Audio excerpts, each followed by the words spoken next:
L'histoire d'Antigone, écrite par Sophocle, est l'une des plus célèbres de la tragédie grecque. Elle se déroule à Thèbes et raconte le destin tragique de la fille d'Éodipe, Antigone.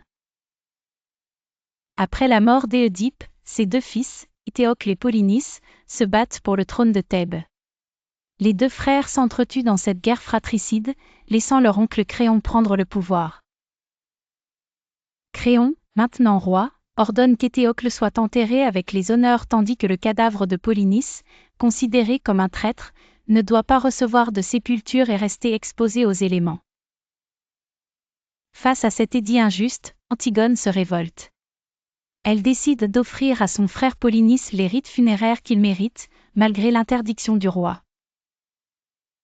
Sa sœur Ismène est terrorisée par les conséquences d'une telle désobéissance et refuse de l'aider, mais Antigone reste déterminée.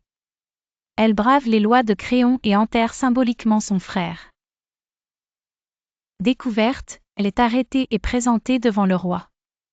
Créon, furieux, condamne Antigone à être enfermée vivante dans un tombeau, malgré les supplications de son propre fils Aimon qui est fiancé à Antigone. Le devin Tirésia avertit Créon des mauvaises conséquences de son intransigeance, mais il est trop tard quand il se décide à libérer Antigone.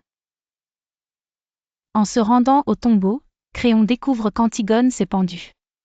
Aimon, désespéré par la mort de sa bien-aimée, se donne la mort, suivi de sa mère Eurydice qui se suicide à son tour. Ainsi, Créon se retrouve seul, ayant perdu tout ce qui avait de la valeur, victime de son propre entêtement. La tragédie d'Antigone met en lumière les conflits entre la loi des hommes et la loi divine, ainsi que les conséquences de l'orgueil et de l'aveuglement du pouvoir.